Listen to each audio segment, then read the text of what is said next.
आप सभी को नमस्कार। आज मैं आप सभी के समक्ष एकादशी की महिमा के बारे में कुछ बातें लेकर आई हूँ कि एकादशी पर मरने वालों को मिलता है स्वर्ग, लेकिन नहीं मिल पाता अन्न का एक भी दाना।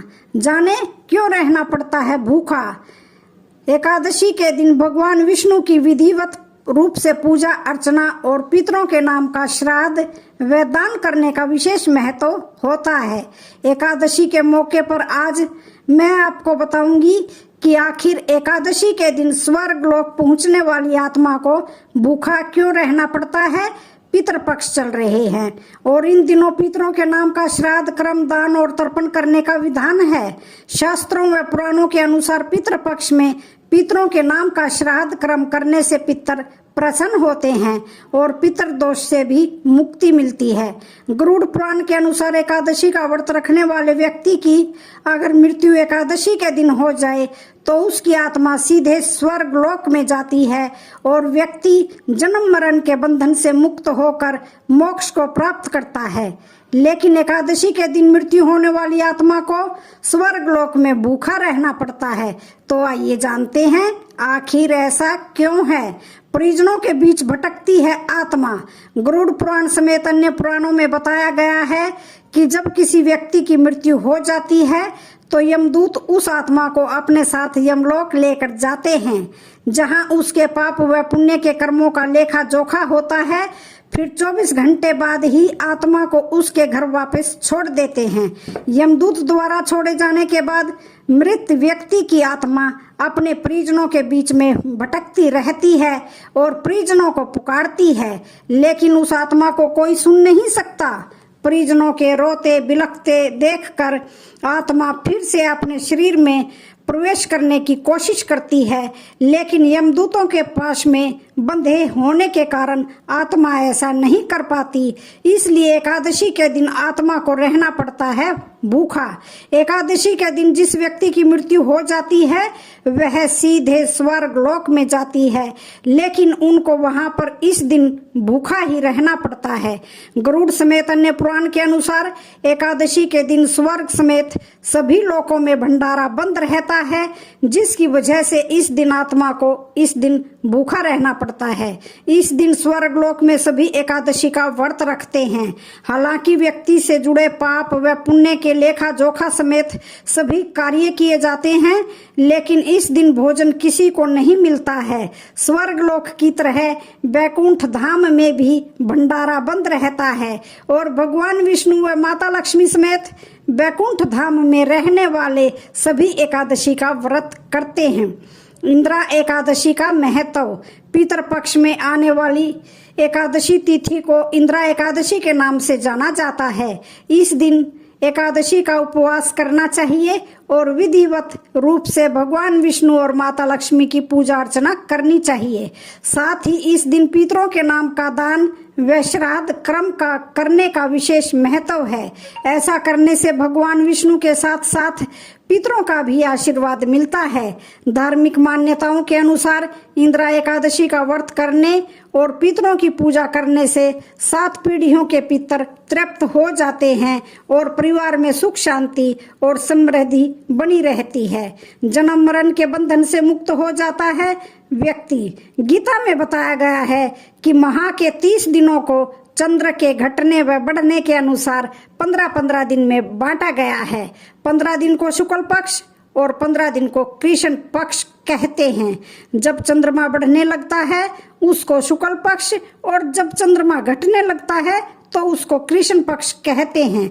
शुक्ल पक्ष के अंतिम दिन पूर्णिमा तिथि आती है और वहीं कृष्ण पक्ष के अंतिम दिन अमावस्या तिथि आती है।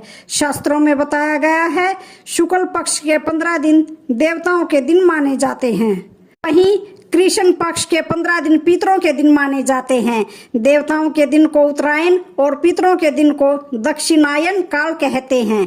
गीता में बताया गया है जिस व्यक्ति की देवताओं के दिनों में यानी शुक्ल पक्ष में मृत्यु होती है वे जन्म मरण के बंधन से मुक्त हो जाते हैं, और वहीं जिनकी पितरों के काल यानी कृष्ण पक्ष में मृत्यु होती है उसका जन्म फिर से पृथ्वी पर होता है।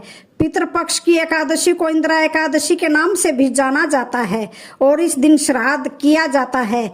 इस दिन श्राद्ध करने से कई लाभ मिलते हैं, जैसे कि इस दिन श्राद्ध करने से पितरों को मोक्ष की प्राप्ति होती है।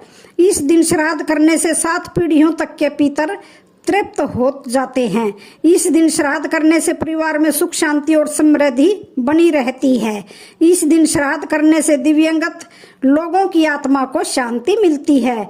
इस दिन श्राद्ध करने के लिए इन बातों का ध्यान रखना चाहिए। इस दिन उन लोगों का श्राद्ध किया जाता है जिनकी मृत्यु किसी भी महीने की एकादशी को हुई हो।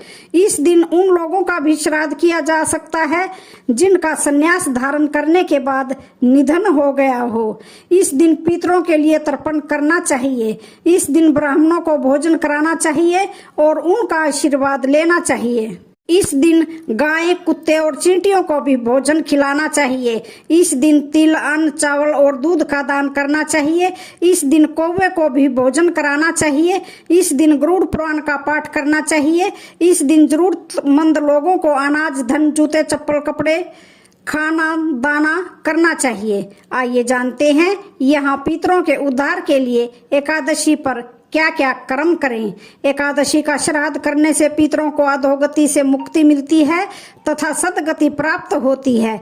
मान्यता के अनुसार यदि आपके कोई पूर्वज जाने अनजाने में हुए अपने पाप कर्म के कारण यमलोक यानी नरक में अपने कर्मों का दंड भोग रहे हैं, तो इस एकादशी पर विधि पूर्वक व्रत करके इस व्रत के पुण्य को पूर्वजों के नाम पर दान कर दिया जाए तो उन्हें इस दंड से छुटकारा मिलकर स्वर्ग की प्राप्ति होती है।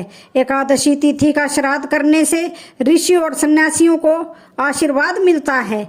पितृपक्ष की एकादशी के दिन भगवान शालिग्राम की मूर्ति का पूजन करें। ब्राह्मणों को भोजन कराने और पितरों का तर्पण करने से सभी तरह के संकट परेशानियां दूर हो जाती हैं और रुके हुए सभी कार्य पूरे हो जाते हैं तथा घर में सुख शांति एवं समृद्धि निरंतर बढ़ती रहती है। श्राद्ध पक्ष की एकादशी पर सबसे पहले देवताओं को अग्निग्रास दें, फिर गाय, कौवे, कुत्ते, चींटी, मछली को भोजन कराएं और साथ ही पीपल वृक्ष के नीचे अन्न जल रखें। इस तरह के कर्म से एकादशी का दोगुना फल आपको प्राप्त होगा और सभी तरह के संकटों से मुक्ति मिलती है। आश्विन कृष्ण एकादशी का श्राद्ध करने वाला निरंतर ऐश्वर्य की प्राप्ति करता है। एकादशी तिथि को संन्यास लेने वाले व्यक्तियों का श्राद्ध करने की परंपरा है। इस दिन एकादशी व्रत रखा जाता है, अतः इस बार इंदिरा एकादशी का व्रत रखा जाएगा। एकादशी तिथि के दिन श्राद्ध का दान किया गया है तो यह सर्वश्रेष्ठ दान है। इस दिन व्रत रखकर श्राद्ध कर्म करने से पितरों के देव आर्यमा और भगवान विष्णु प्रसन्न होते हैं। इस एकादशी का व्रत रखने और श्राद्ध करने से कर्ज से मुक्ति मिलती है। एकादशी तिथि का श्राद्ध करने वालों को समस्त वेदों का ज्ञान प्राप्त होता है। एकादशी के श्राद्ध करने वालों के जीवन के संपूर्ण पाप कर्मों का विनाश हो जाता है। इस दिन पूजा करके आप जाने अनजाने में हुए अपने पाप कर्मों से भी छुटकारा पा सकते हैं। तो आज की वीडियो का यहीं पर समापन होता है। वीडियो अच्छी लगे तो चैनल को लाइक, शेयर, सब्सक्राइब जरूर करें। धन्यवाद।